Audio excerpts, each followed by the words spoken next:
Hi and welcome to this week's Background Fundamentals. Well, week one we had a supervisor, had a practical background. Last week in week two we had someone who obviously has a very strong digital background and a huge amount of experience. This week we're talking to Rob Coleman, who's at Animal Logic, used to be at ILM, and he's coming at it from the point of view of being an animation supervisor.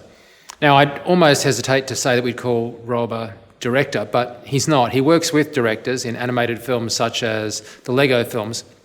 But in addition to that, he has worked in the ILM context as a character animator, producing characters that then go into, obviously, live action plates such as Yoda. So we thought we'd sit down with Rob at this point so that we'd have some perspective as we were trying to move around. We will be swinging back to more traditional visual effects supervisors as we go on. In particular, next week we'll head back to ILM to talk to some of the guys that Rob worked with. In fact, hired Rob. He was employee number 9, I think, at ILM for the animation department, as you'll hear. This is a real treat, this interview. I just can't tell you how much I was looking forward to doing it and how right I was to look forward to it, because it is really like a masterclass in what it takes to make animation work, what it takes to run an animation team, and how to get the best up on the screen. Rob, thanks so much for joining us. Really appreciate it. You're very welcome. I was just fascinated to know, when was the first time that you were officially kind of the supervisor, be it the animation supervisor, the visual effects supervisor, that title, that you felt like you were the guy? What was that sort of first moment? It was actually, I got a dry run on Dragonheart, which would have been 1995, 96. In that time frame, James Strauss, who was the animation supervisor on that film, unfortunately fell ill and wasn't able to do the job for a while. So ILM asked me to step up and supervise, and it was daunting, but it didn't last that long. So I very quickly realized I don't have a whole bunch of the skill sets that I need to be able to do that job. But the first time I actually did it was on the first Men in Black, which would have been 97, if I think back. What is that skill set that you thought, I'm sure you did a great job, but what is the skill set you thought you didn't have? Well, the one I didn't have was being able to articulate what is working and what isn't working in another person's shot. I was a senior animator and I was self-critical, as we all are, and was listening to input coming from the director of the movie and from James in that case on Dragonheart, and I was able to do that work. But I found it was a completely different thing to be sitting at the front of the room looking at other people's work, and they may have spent 1 hour on it or 1 day or 1 week on it, and being able to articulate in a creative way and in a supportive way how they might go forward with fixing their shot or making their shot better. And I stumbled and I didn't have the words for it, and I realized that I really hadn't ever considered that. I had always just allowed it to wash over me as an animator, but hadn't really connected the dots to, well, if you're going to be the supervisor on the show, you need to have that. So I started doing a whole bunch of homework, and that meant looking at their work before we went into the dailies. So I'd already had an opinion and already started formulating how I would go about it. I was also very truthful about when I didn't know how to fix a shot. And that, I think, earned some respect from the other animators, because I'd been plucked up above some of my colleagues we'd all been there at the same amount of time. And then it was also learning the skills of presenting other people's work to the director, which I'd never had to do before. There is a sense of what am I looking at, isn't there? I mean, you can be looking at something and you could say, well, this doesn't look at all good. Well, it's not a final, so it wouldn't. Yeah. And then determining what comments are even relevant. You could spend a whole lot of time talking to someone, they'd sit there respectfully nodding until they said, but that's not what we're looking at. Yeah, exactly. And well, you actually reminded me, because one of the things I learned pretty quickly, thankfully, was allowing the artist to tell me where are they in their work. We're looking at your work, it's a work in progress, we all know that, but what are you happy about your work where you are right now? What do you already know that you want to do? Allow them to tell you that, or share that with you before you go and just hammer them with, well, the feet aren't locked into the ground and I don't feel the weight and the face isn't there, and they then turn to you and say, I haven't even started the face animation. And so you realize quickly, like, okay, on my best days, I need to say, okay, so-and-so, Sally, where are you right now? Oh, well, I'm happy with that, and that, but this part isn't working, and I actually could use your help, Rob. I'm lost in this bit of the performance. Then, as a supervisor or a director, you're like, oh, okay, great, let me help you in that area. And it becomes a much better relationship. That's one of the things I really want to talk to you about, because you have this amazing position that's different from, say, a straight visual effects supervisor, in that a lot of your work is both this technically, as you gave the example, the feet aren't on the ground, it doesn't have weight, whatever. Okay, but then there's the performance. Like, this is technically great, but emotionally, am I like feeling it? Where is this in the story? I was wondering if you could talk about those two things, because it is quite the directing side of animation as much as it is the visual effects supervision of whether it sort of works technically. It is, and I think the longer I've been doing this, it becomes more and more and more about the acting and less and less and less about the technical. And I think I've grown, and certainly a team around me has grown in understanding and connecting to the reality of we are actors. We're creating performances with these characters, and whether it be a Lego minifig, or it be Yoda, or it be a big huge dinosaur. We want the audience to believe that that character is alive and thinking and emoting, and that the audience feels empathy for that character up on the screen. So over the years, it did start off technically, go to frame 17, okay, the shoulder needs to drop down a little bit more and we need to feel a bit more weight there.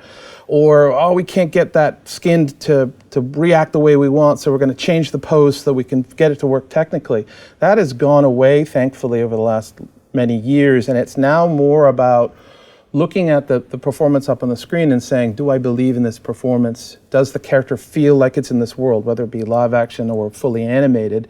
And that's where we spend the vast majority of our time discussing the work from an acting point of view. There's also the context that's super important here, right? Because it might be a great scene, but it just doesn't sit with what went in and came out, or even just the tone at that point. Yeah, or how it sits with the other animators who are animating the same character in the same sequence of the same movie.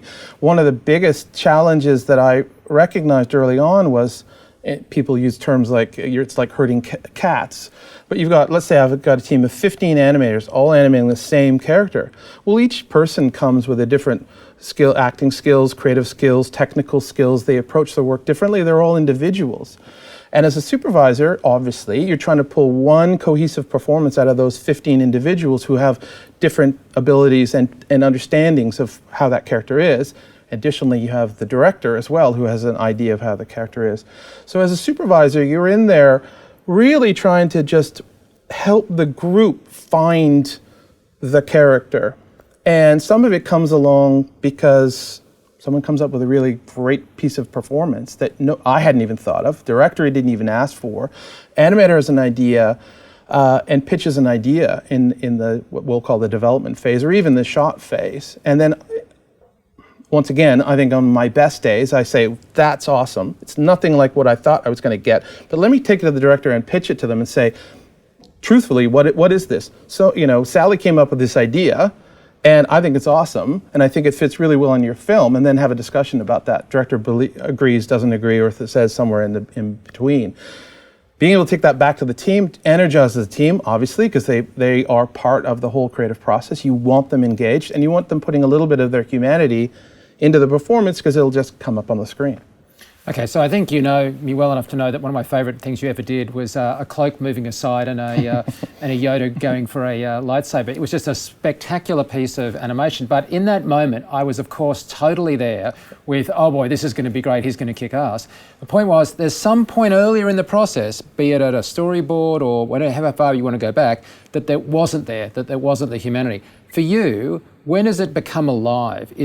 Can you see it alive from the first stage, or is it like there's some point halfway through the animation where you go, okay, now we've got the face, now it comes alive? I would say it comes alive pretty early in my mind's eye, but it takes a long time to technically get there and get the model and the rig and the animators working with it to see it come to life. It also starts with the early conversations with the director. What are they seeing in their mind's eye? And then if it's a talking character, what does the voice actor bring to it? So I may have a spark of an idea, and it will change over time as those different influences affect the path of that character into existence. The happiest I am is when I tend to use analogies, and one of them is the playing field. I see my role is to create the playing field, the context of where this character is in the movie, in the scene, in this shot, to the team of animators, and then allow them to play on that field. If they stray too far, meaning the character becomes too broad in its performance, or it doesn't feel like the physicality is really there, then I'll gently push them back onto the field. If the field's big enough, they're going to come with nice surprises for me, and then Lucas used to talk about it being Christmas morning for animation dailies. We would come with ideas, and his analogy was opening presents. He loves seeing the new shots.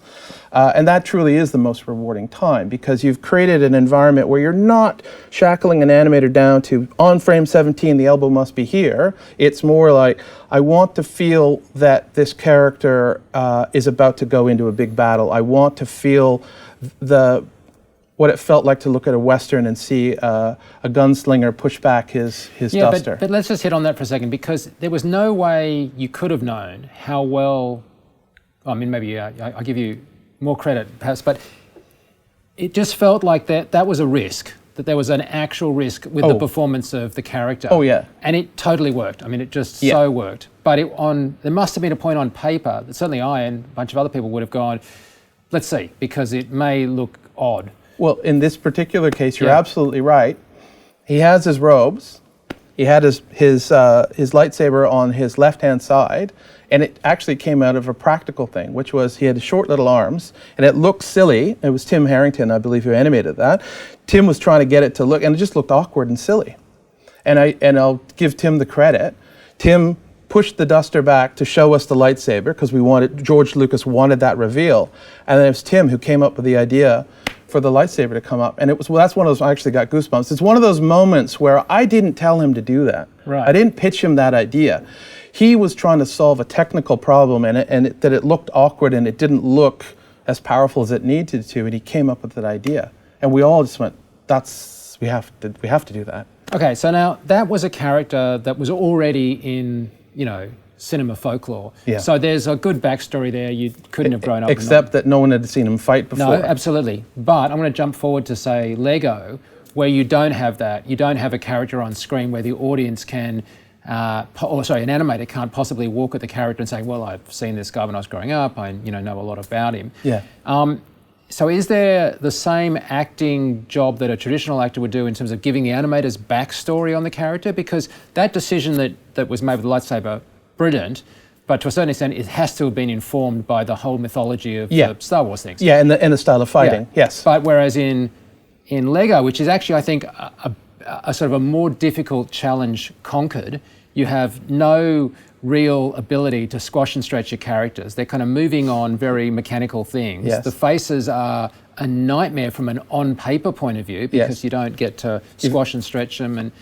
And you've got to get humour, pathos, sadness, a ton of other stuff. So do you give a backstory to the animators on the character, or how do they get to know what those decisions are? You do give a backstory on the character. We had long discussions with Phil Lord and Chris Miller about the characters in the movie, and so we did have a rich story. We knew who Emmett was before the movie, and we knew who Wild Style Lucy was before the movie. But in terms of approaching the animation and having the audience connect with them, what I tried to do, and what we did within the animation team, was get them to channel, the animators to channel their more childlike self. What did if they played with Lego, and many of them did, what were they projecting on that little thing as they moved around? And Chris McKay, the animation supervisor on that film, kept saying he wanted to look dorky. He wanted to look like a little figure moving around.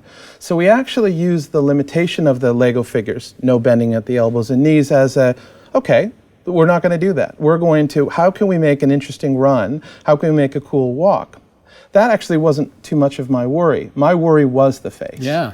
My worry was, can we get an audience to connect with this character, this little guy, and believe that he's a thinking, emoting little person? And you had to hold us as an audience for whatever it was, 90, 110, 20 minutes, whatever it was. Yeah. And that's a big ask. In a short, even a commercial, I'm not worried, but that long a period? Yeah. Like character arcs? Yeah, I felt really strongly that it was in the non-verbal emotional scenes, and there's two big ones for me in the Lego movie. One is when Emmett has been pulled into the police station and is being interrogated by bad cop. And Emmett says, well, just talk to my friends, they'll tell you. And he said, oh, well, we did. And he shows them this video of the people, the construction crew. And they're saying, Emmett? That guy? No, he's not a criminal mastermind. And Emmett, who's this little innocent fellow, we're watching him, and it's a brilliant staging. The camera's just slowly pushing in over X number of shots, 7 shots, 8 shots. And we're watching this guy who starts really happy start to deflate and start to recognize that maybe they're not my friends. Maybe they're not saying the nicest things. And we understand that from a human being. We've seen that face change. And, you read the scene, you go, it's an emotional scene, but can we get it come across? Well, Christelle, the animator who did it, the work that she did, even on the first days, we were all like, okay, I'm connecting this character. Emmett doesn't even have highlights in his eyes. They're black dots and a little black line. And the way that she approached it and the sensitivity that she put in those little lines, it is amazing from a human point of view that we do project. We will project onto inanimate objects, and we do want to be taken along. But she was able to find this just subtle way in stop motion style animation, and yet we felt for him. It's almost like character animation in that you've just got such a reduction to the essence. Yeah. But you better get that essence right because you don't have a lot else to sort of fall back on. No, you don't. And people know like the happy face logo that you see on backs of cars and things like that. It's simply a yellow dot with a little mouth and eyes. Yet we smile when we see that. You grow up and you see that little face. And so the Lego figures are very simplified and very graphic. But they are beloved, and generations have grown up with them, and generations have played with them and projected onto them. So I do think that we had a little bit of a step up because obviously it's a beloved toy from around the world. And I think so many of the people in the audience, whether it be adults or children, have projected their own emotions onto those characters that if we were subtle, which we were, they would go along for the ride. Okay, but you've raised another really interesting point there that I was going to come to. So I'm so glad you brought it up, which is the relationship between character animation and staging. Because you said then about the push-in on the face. Mm-hmm. So I'm wondering, as an animation supervisor doing animation direction, is it possible to judge one separate to the other? Do you need them both together? Do they just work better when they are? Absolutely need them together because we're always presenting for the camera, whether it's a close-up or a wide shot, whether it's a push-in or a dolly, whether we are on a character in the foreground who can't see a character behind them who's doing something that we, the audience, can see, but the character in the foreground can't. All of that's incredibly important in telling that little bit of the story, that shot, which is in a sequence, which is in the movie. Each of those bits is telling the audience something. And whether it be a nonverbal character listening to another character and you can tell from their facial expressions that they don't believe in it, or they're upset by it, or they're happy by it, will tell us a lot of information that we need to progress the story along. So I work with the layout supervisor, the camera DOP on the movies, and so they do the layout before it gets into animation, and then I do work with them when we're in animation, because as the animation gets more sophisticated, it's gone from blocking into work in progress, and now we're getting close to final, I will ask for or request camera adjustments because I think it'll tell the story in a clearer way. Because that's the thing, isn't it? If you're on set with a really good director, DOP, and a good crew, mm-hmm. It's not uncommon to have the set cleared and there's just the DOP as an observer and the director, and the actors walk the space. Yes. And they find the space. The observer is the DOP, and he senses what might work, and then he works out how to shoot coverage of that. Exactly. But in his role, he's seen some blocking before he starts and some indication where the actors might make some choices. Mm-hmm.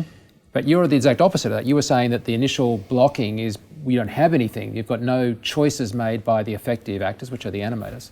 Well, yes and no, because we do have animators or people who can animate in the layout department. And we do have very talented story people who are doing storyboards. We're still using storyboards. And those are more like story beats rather than camera coverage. So we go from a storyboard phase into a previs or layout phase. Different studios call it a different thing, but it's where you then do the live action blocking. We will do a scout of a location. If it's Lego, it's a little Lego building, and we do fly the camera around. We show the director all the various angles and suggest a master shot and coverage, and if we're over here, we'd see this behind them, and we talk about that. The lighting supervisor's involved in is saying, oh, well, that's actually going to be knocked back because that's going to be in shadows, and if the character comes around the corner there, they will be edge lit, which will be really dramatic for the scene. So we talk about all of that prior to going in animation because I need to know, or I want to know, what is the lighting? Can I is it working? And then we should bring in the editor because I'm always sending the work up to the editorial department, and I have a daily half an hour catch up with the editor when we're in production on a film to talk about how the animation is cutting together. Does the shot need to be a little longer? Do we need to insert a shot here that we didn't ever have in story and storyboards? We didn't have in layout, but now that we're in animation, we recognize we do want to cut to that other character because we want to hang on that moment a little longer. So he'll put a slug into the cut. We'll then create that shot and we'll put it back in. You mentioned editing there. One of the real sort of surprises I learnt years ago about animation is I always assumed that you got a really good actor in and they read the lines and that was the line that I saw in the film. And they're like, oh, no, we cut almost on a word basis if we need to. Yeah. So you have the editorial control, it's completely valid, to sort of adjust pauses and beats in a read performance, as it were. That's a whole extra dimension that I'm guessing would actually sometimes be almost a pain. You don't have anything that's nailed down. Yeah, there are directors that I've worked with that have done that, cut almost to the syllable. I'm not a huge fan of that because I love the flow. I do go to a lot of the recordings and there's the natural flow out of these actors. And I actually prefer it when a director has multiple actors in a recording session and they're talking over themselves a little bit because it always feels more natural than putting a poor actor in a sound booth by themselves in LA and the other one's shooting a play in London and they're in a sound booth over there and someone's over here in Sydney and it just feels disjointed to me. Where if you've got them rehearsing in the same space and you even record them doing the lines together and then you go and get clean just in case they are stepping on each other.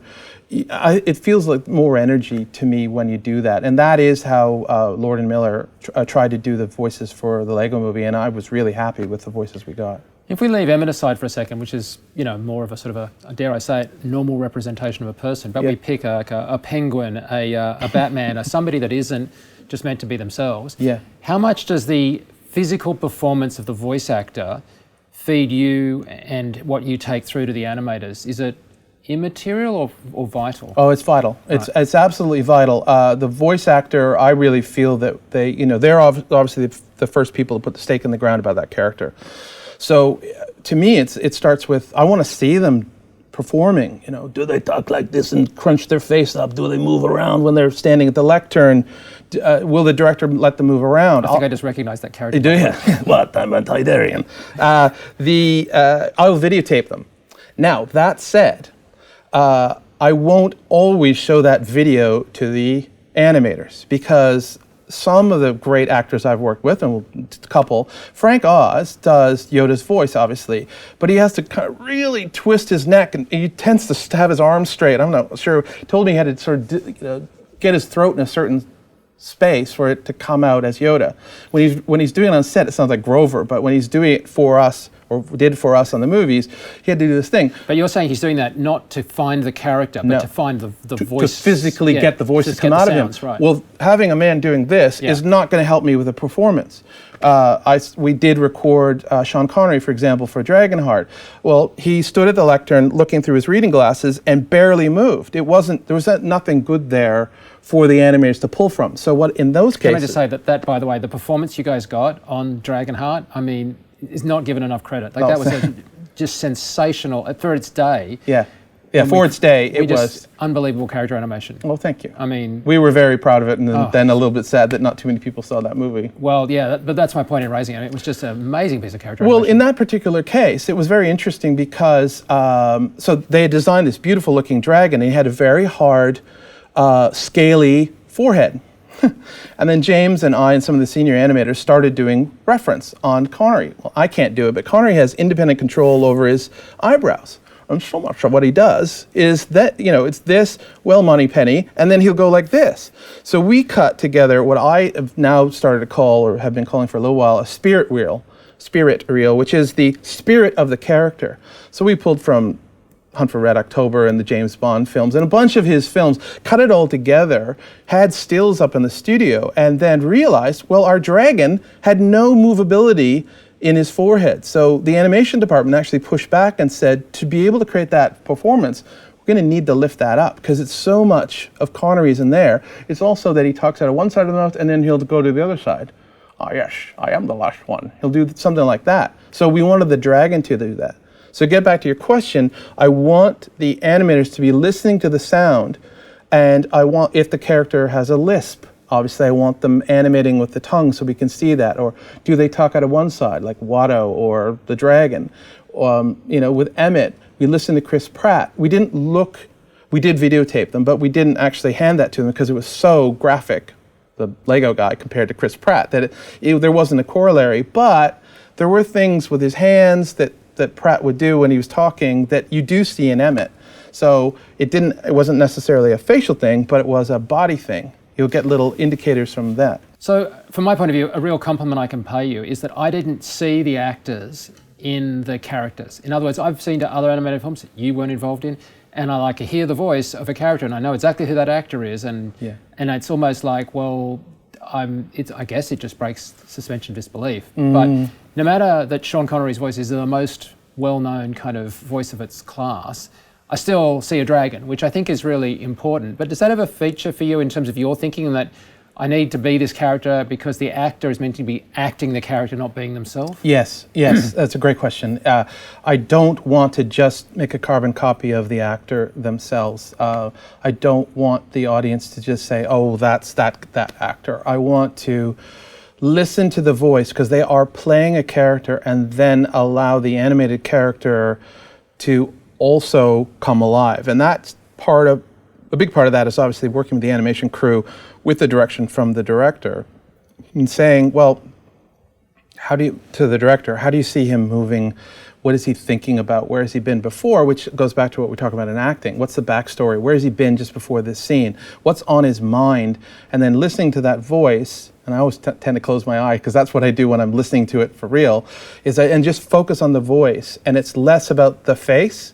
It's more about, I'm just thinking about it now, I'm looking for the mannerisms or the tics, but I'm not trying to copy it frame by frame. I'm trying to get an indication out of that actor. Are they someone like me who talks with their hands a lot, or are they more stationary, or do they do more things with their head and their eyes and the way they move? That's what I want the animators to kind of pull on and pull into their animation.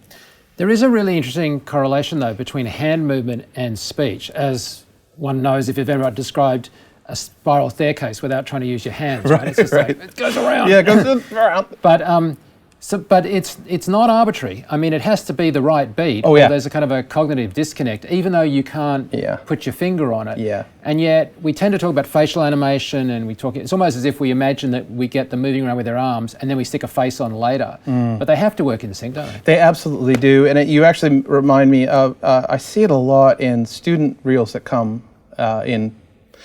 And it's something I've called vaudeville animation, which is overacting. I'm going over there. Let's do this now. Hey, I'm waiting for a friend at the bus stop. Let me check my watch. And it's an interesting thing because it's been happening for decades now. I've been seeing this same kind of thing. And what I think I'm seeing is people who are trying to be animated, and they may even videotape themselves, and they do the performance, and then they do their animation, and it looks just like their performance. And what I've been trying to encourage young animators more recently is go and find animation, or go and find live action that you love with a trained actor in a movie that you love, and try and distill what it is about that, whether it be the stillness or the motion or the acting choices, which I'm trying to get them to look at. When did Robert De Niro do that hand motion? When did Charlize Theron look up like that? What is the timing? What is that connection? Why do we feel a connection with that character at that moment? The emotion, even though it's nonverbal, what is it about that? Get away from shooting. If you're a great actor, great, or one of your colleagues is, sure. And we do shoot ourselves here at the studio, but I'm very cognizant of there's good acting, there's bad acting, and we need to focus on the good stuff. Yeah, I mean, if we get into super detailed character animation, facial stuff for a second, I mean, and we know this from the work of Paul Ekman and the fax stuff, is that I can smile, and it's a disingenuous smile because I'm smiling and I'm trying to act, but it's not genuine humor. That's right. And so different parts of my facial... Your muscles aren't firing in a genuine way. No, I'm not trying to badly act, it's just, if you tell me something really funny, it's such a genuine laugh that my different muscles use. And so it's kind of dangerous, isn't it, as an animator, especially when they're starting out, because we're talking about student animators, not your team, to just have a mirror and sort of pull the smile and then copy that. Because you may not actually be a method actor and able to pull that on cue. Yeah, I would probably encourage a young animator to look at a moment in a movie where a character is to use the smile thing, is surprised, and then they really smile. And what does that look like in that moment? Though we know as an audience member, we've watched faces our whole lives, and we can connect to what I call the micro movements in the eyes and the mouth and the twitches that happen. And we can see someone focusing on us, and we can see them lose focus on us, even though my eyes haven't moved off of you. We're really good. We, the audience, are really good at reading faces. And so when working with my team of animators, I want them to be thinking about that. I have, over the last 10 years, changed how I direct animators, and it's more about getting them to think about what's internalized, what is the character feeling right now, and then trying to get that to come across, rather than in my example I keep using, on frame 17, move the abductor or the mouth corner up. It's not that. It's, I want to feel more sadness right now. I want to feel the character really excited. Those are the kind of directions I can give to the animators now, and they're skilled enough that and we've talked about it enough in terms of the real world and live action film, that we can just hone in on that. I want to feel more energy here. I want to feel a connection at this moment. I'm not connected to the eyes. I don't believe quite yet. You're close, but I just want to just hang on that emotion a little bit longer. And I've just seen our work get better and better and better because of that. Yeah, though I guess I'll jump back to some of the more Star Wars stuff simply because it's harder to sort of do this on a Lego piece. But I have seen some of your work where I think what was exquisite about it is that you are acting against the emotion. So the character looks happy, but they're trying not to look happy. Yeah. They're looking like they're saying the right thing, because they are saying the right thing, but we know as the audience that isn't what they mean. They don't believe in it. And acting across the direction, which is of course what the student film doesn't do. The student film does exactly the opposite. They explicit every emotion, as you were saying. Yeah. That's magic on screen. Well, thank you for saying that, because there was a time during those films that I felt that we did cross over into the having the skill and the sensitivity and the observation skills to be able to do that. And I remember talking to the animators about acting, having a character say one thing but mean another. And I remember sitting in the theater and showing them clips out of live action and talking about it in real life. Unfortunately, we've all experienced it, where we've been talking to someone and we can tell that they're not interested in what we're saying, or their mind is a million miles away. What does that actually look like when you have to distill it into 1/24th of a second? And it took me a while, and I'm still learning, and I'm still finding my way to directing others about that. But for me, that was the magic. And I remember working with George Lucas and trying to convince him that we could handle non-verbal Yoda shots.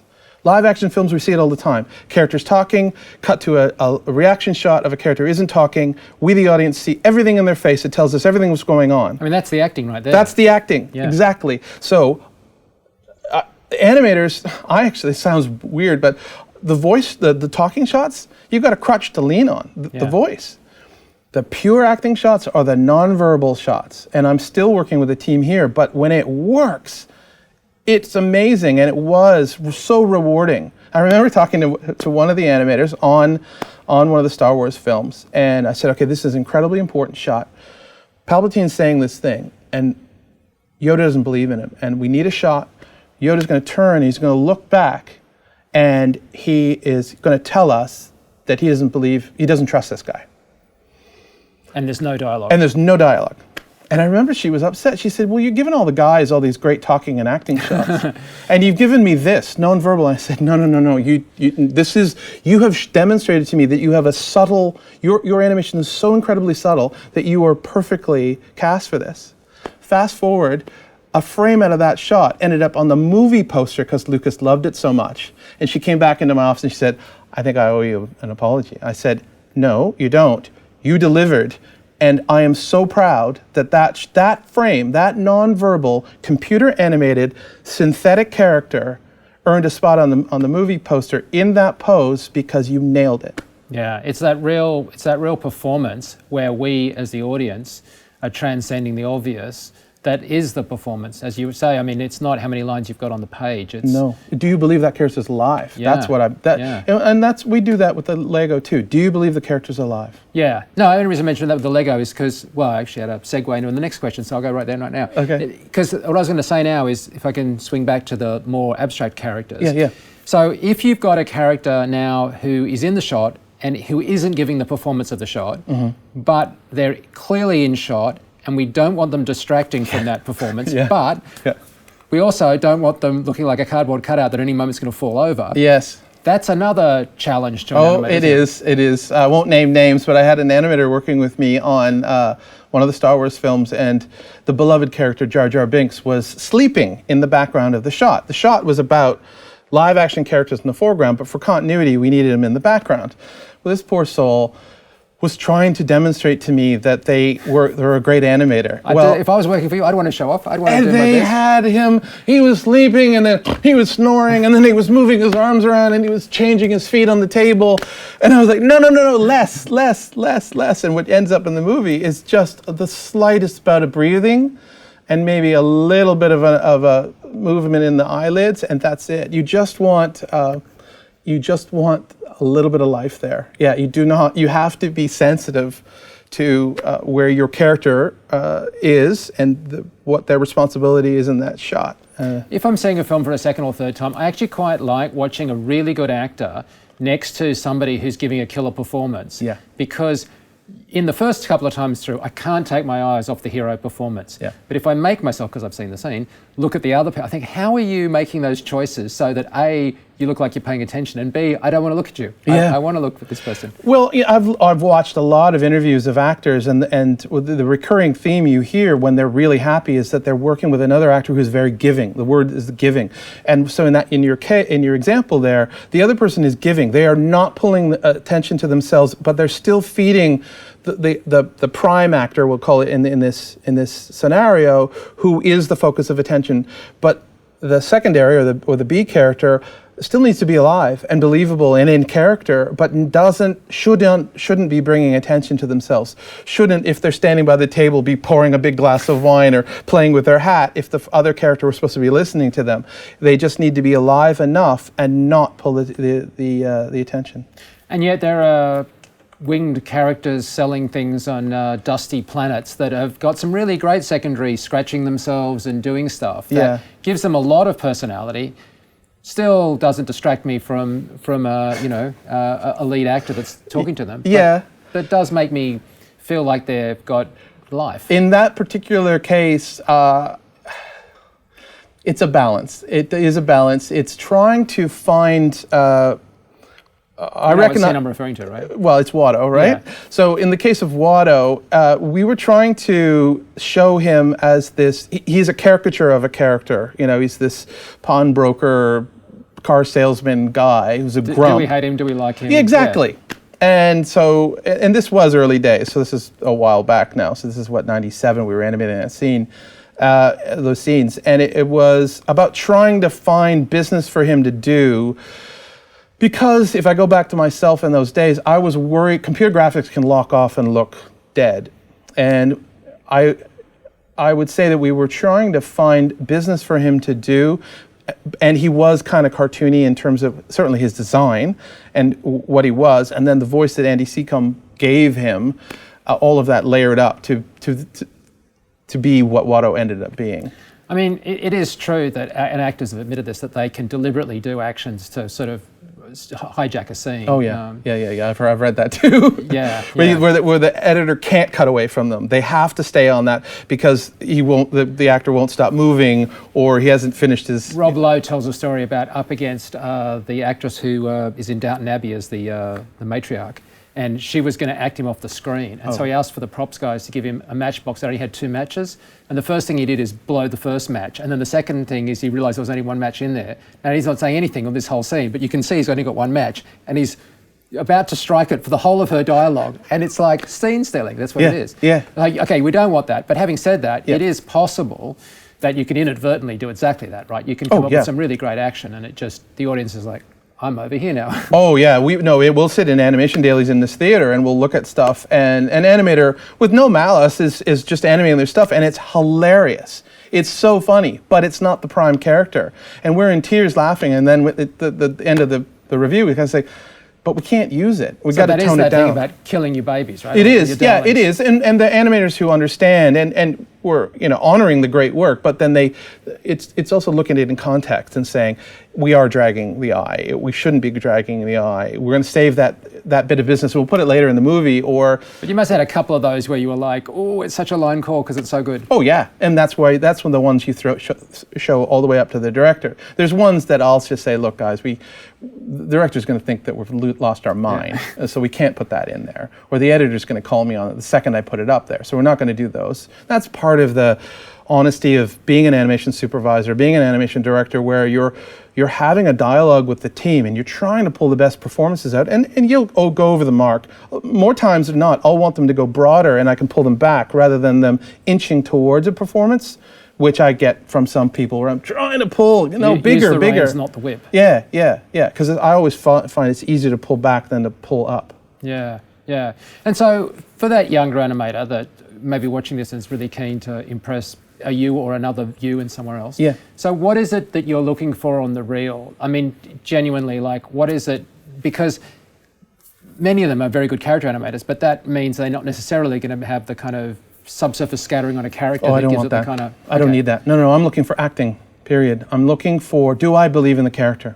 So somebody comes to you with a reel and it's, not me, a friend or something, I mean like a professional comes to you with a reel and says, I think you should look at this. Yeah. What's the sort of ideal thing that you would say, that's somebody worth talking to? Oh, I'm looking for, do I believe in the character? Do I believe that they're thinking? I prefer a mixture, meaning dialogue, talking shots. I want to see that you can have a line come out of a character and I believe it's coming out of them rather than, this is someone else's voice and they're just doing lip flap. Okay, and let's assume for a second they're not coming to you having just come off Avatar, so this is not material, it's whatever. Yeah. Would it be okay that they've grabbed a scene from Godfather and then reanimated a character, that kind of thing?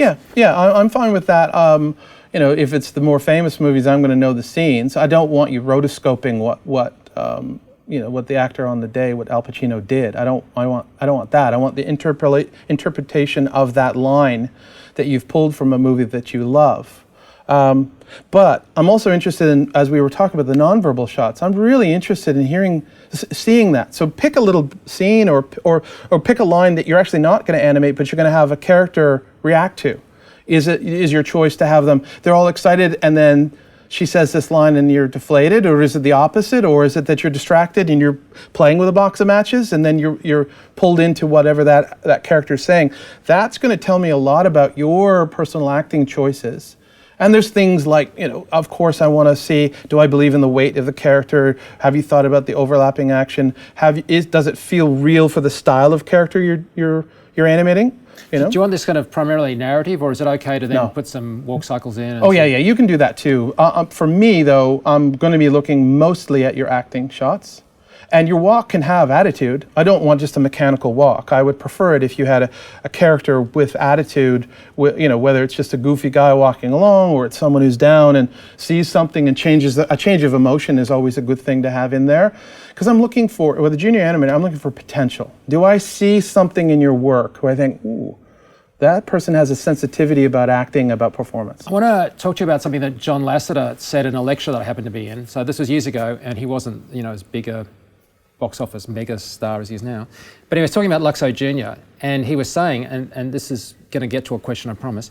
He was talking about Luxo Jr. where he's rocking on the ball and then it pops and it takes a long time to get down. And the 2 points he said is, when he did that amongst the guys, and let's face it, that group back then would have been the Ed Catmulls and everybody else. They were like, Ray Smith. Exactly. It doesn't go up when you pop it because why would it inflate up? And then secondly, it takes an enormously long time to go down. If you popped it, it would go down. Now, they were right in terms of physics. He was right the second they put audio on it. And he said that to them in the lecture, he told me this.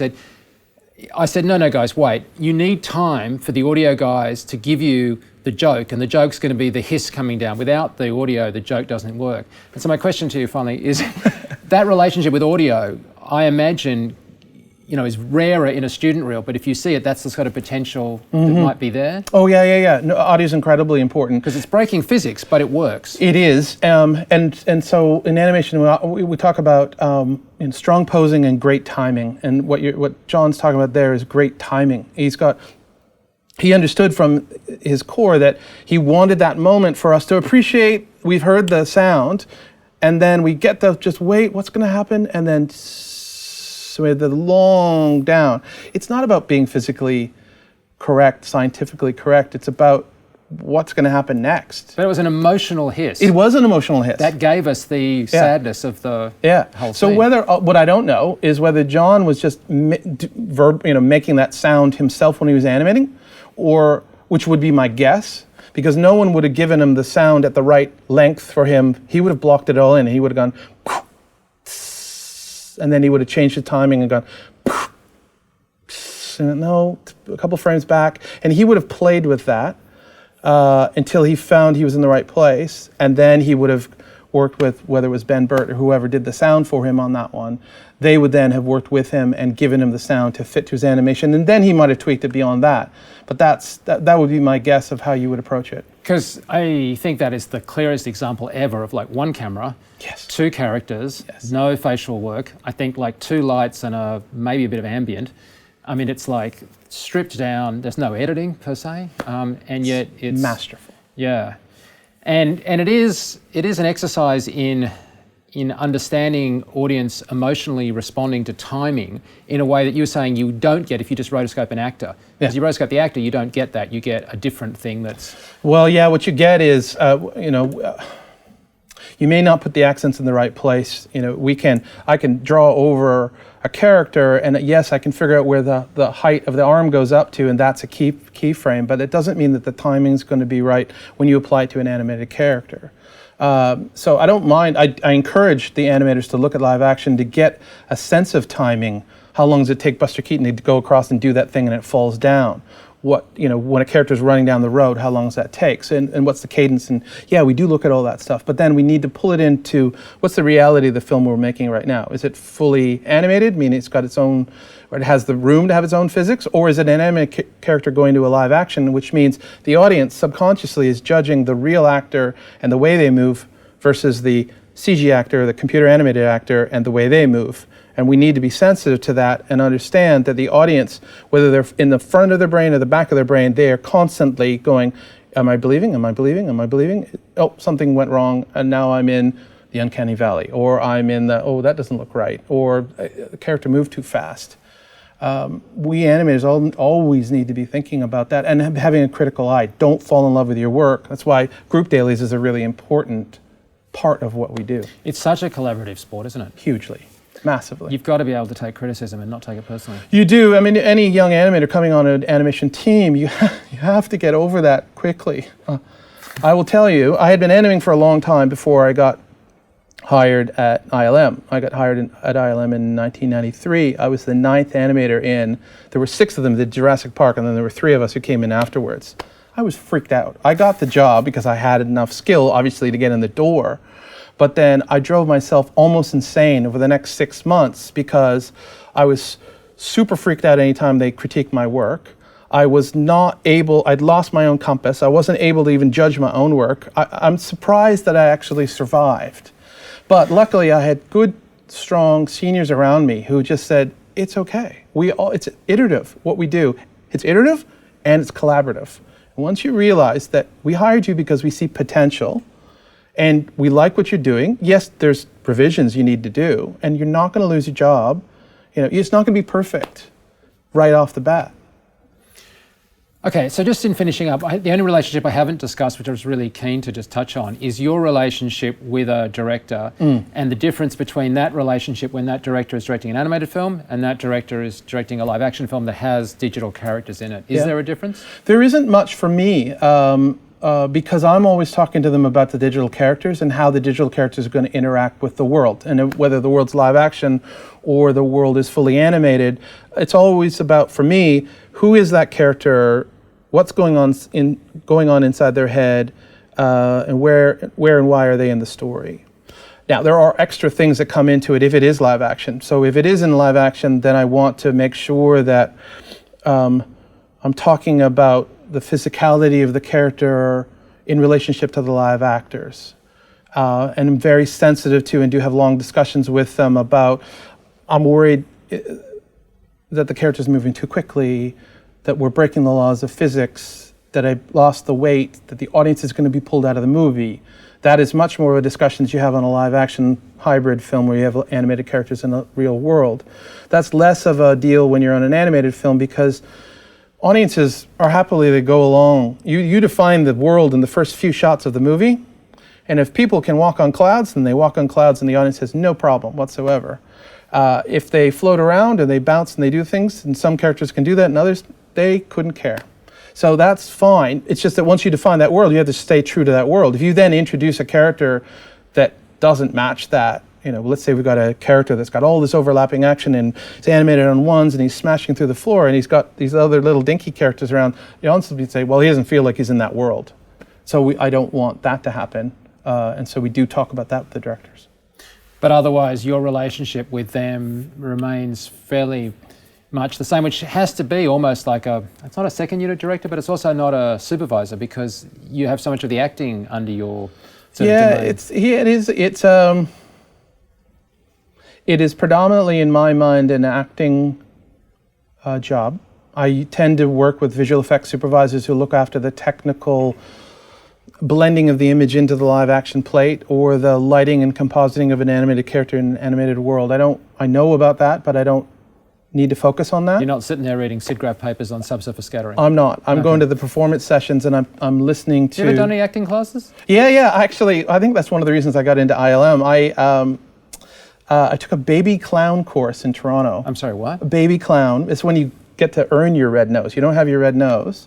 Okay. There was this great... Please tell me that there are photos of this. There may be. I don't know. It was a long time ago. There was this great duo called Mump and Smoot, and they did this. They were non-verbal clowns, really sort of maniacal, crazy clowns, and they had this amazing show, terrific show that they had traveling around Canada, and I knew one of their producers just as it was. And then Mump and Smoot decided they were going to teach what they called the baby clown course, because there were a lot of us who were really interested in what they were doing. And it was great because it got me up out of my chair. I was doing hand-drawn animation back then, and it got me up and out of my chair, and I think it taught me a huge amount about the fourth wall and presenting, and it was all nonverbal. You couldn't use voice at all, not even sound effects. And I know I learned a lot. I sort of got over the fear of standing up in front of people.